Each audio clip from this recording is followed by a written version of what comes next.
Bem-vindos a mais um episódio do BRM News. BRM News é um podcast que faz parte do ecossistema de comunicação BRM Podcasts. E o nosso objetivo aqui é trazer para vocês um compilado com as principais notícias sobre negócio, inovação, tecnologia e economia sobre os mercados regionais brasileiros. Eu sou o Lucas Comarello e estou aqui com meu colega Renan Torres. E aí, Renan, como é que tá? Olá, Lucas. Olá para você que nos acompanha. Lembrando sempre de você poder seguir a gente no Spotify e no YouTube para que você não perca nenhum conteúdo que a gente gera aqui no nosso ecossistema de podcasts.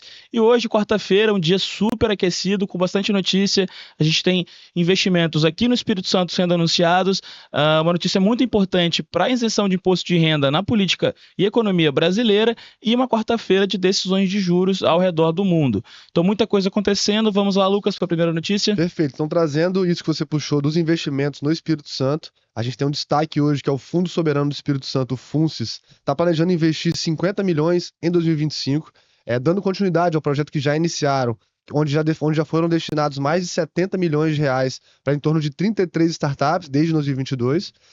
E só para explicar um pouco mais sobre como é que funciona esse Fundo Soberano, ele é criado a partir do rendimento proveniente dos royalties do petróleo e do gás natural aqui no Espírito Santo, e o fundo ele é coordenado pelo Bandes.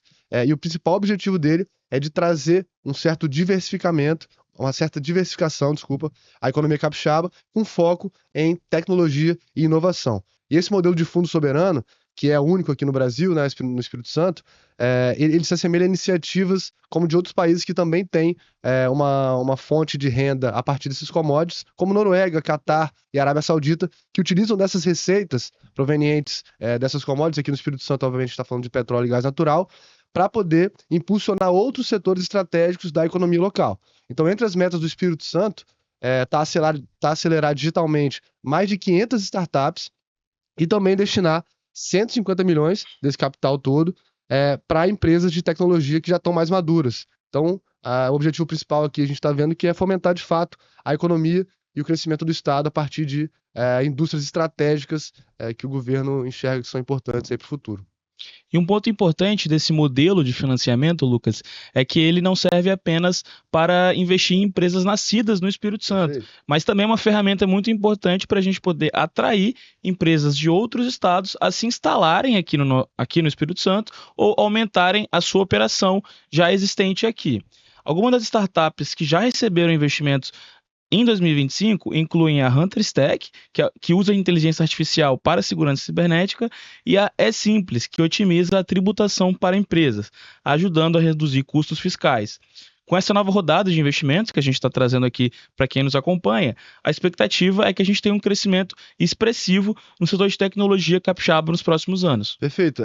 São essas iniciativas que o governo traz aqui que fazem com que o Estado se torne cada vez mais atrativo, como você colocou, para empresas se estabelecerem aqui. Então a gente consegue aumentar o número de empregos, oferta de empregos, obviamente, e a própria desenvolvimento tecnológico, inovação do Estado do Espírito Santo, ajudando também o nosso ecossistema geral, né? Porque elas estão aqui sediadas aqui, então nossas mentes também ficam aqui no Estado, então a gente consegue criar esse ciclo de prosperidade aqui no nosso estado.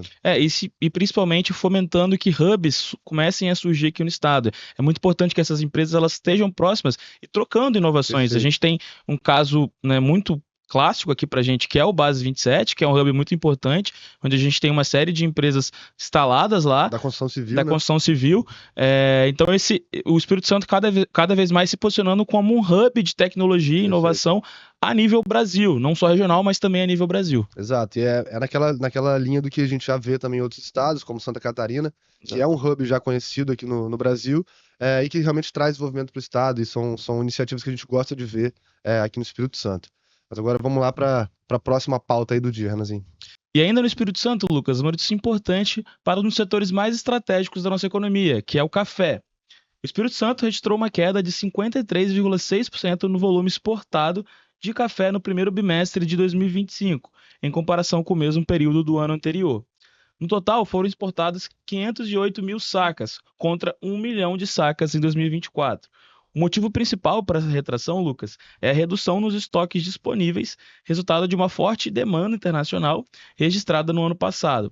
A escassez desse produto disponível para exportação, somado ao período de entre-safra, deve manter os embarques reduzidos para os próximos meses. Perfeito. Só para a gente contextualizar também o que significa esse período entre safra, obviamente entre as duas safras, mas durante esse período, alguns fatores como os estoques eles vão começar a cair por conta da falta de produção, reduzindo a oferta disponível no mercado e puxando eventualmente os preços para cima. Isso é o que geralmente acontece.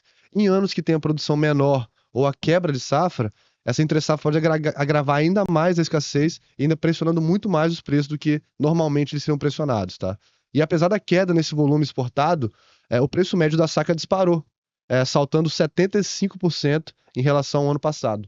Isso garantiu uma receita cambial de 152 milhões de dólares, apenas 18,4% menor do que em 24. Ou seja, mesmo com a redução das exportações, a valorização do café ainda se protegeu, ainda protegeu a renda dos produtores por conta dessa variação. E outro ponto interessante é que o café Conilon segue sendo o carro-chefe do Espírito Santo, representando a maior parte dessas exportações. E no cenário global, o Brasil continua sendo o líder absoluto no mercado do café, e os altos preços refletem diretamente o aumento da demanda e a preocupação com essas mudanças climáticas que estão preocupando, de fato, a produção global. E fica o convite, Lucas, para quem nos acompanha, acessar a coluna Agrobusiness no Folha Vitória com um detalhamento maior sobre esse assunto, né, da querida Stephanie Sampaio.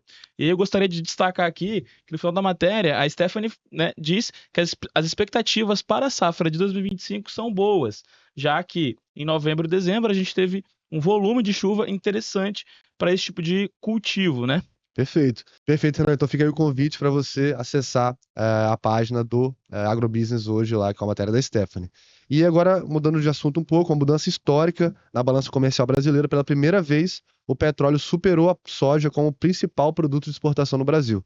Em 2024, mais da metade da produção nacional de petróleo foi exportada, com destaque para a China e a Europa como principais compradores.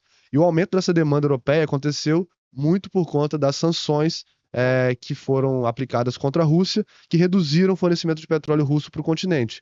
E já no mercado chinês, o Brasil consolidou sua presença como fornecedor confiável e competitivo. E no total, o país exportou em média 1,7 milhões de barris por dia, um crescimento de 10,7% em relação a 23. E as exportações de soja e petróleo desempenham papéis significativos na economia brasileira, tanto em termos de exportações totais, quanto em composição do PIB. Para vocês terem uma noção, em termos de participação total, a soja em 23 representou aproximadamente 14,8% das exportações totais do Brasil, e o petróleo, no mesmo período, representou cerca de 14,5% das exportações brasileiras.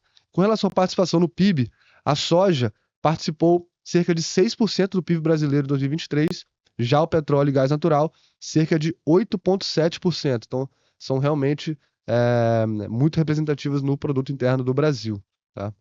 E aqui no Brasil ainda, a Petrobras ela vem investindo pesado em infraestrutura e logística para otimizar as exportações, principalmente ligadas ao pré-sal, incluindo melhorias em portos e novas estratégias para reduzir custos e emissões no transporte do petróleo para o exterior. Inclusive aqui no Espírito Santo a gente tem a plataforma Maria Quitéria, né, que é a primeira plataforma elétrica, um investimento aí super importante para a economia capixaba e principalmente por estar ligado a um impacto menor no meio ambiente. Então, Perfeito. a gente consegue unir tanto o impacto econômico positivo, mas reduzir o impacto ambiental aqui no Espírito Santo. E agora vamos para um assunto muito importante para a política brasileira, que é a isenção do imposto de renda. O governo apresentou ontem ao Congresso o projeto que prevê a isenção do imposto de renda para quem ganha até R$ 5.000 por mês.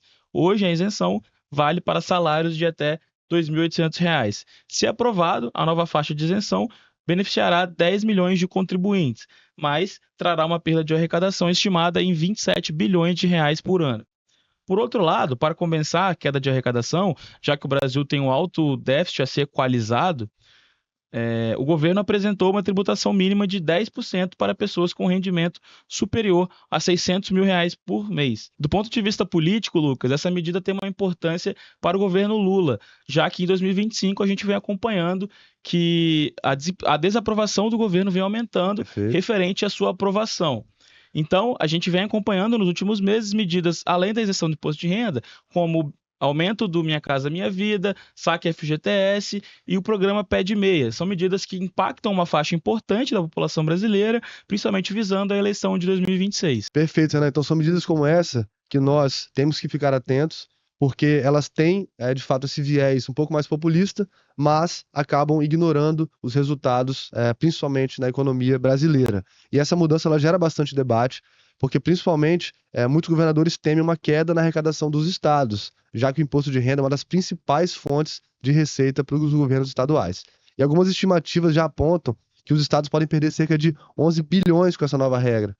Então, em outro ponto ainda que o Congresso ainda precisa aprovar, é que a tendência é que haja ajuste no texto, obviamente, e parlamentares já estão sinalizando que querem avaliar de fato esse impacto fiscal antes de bater o martelo sobre essa mudança.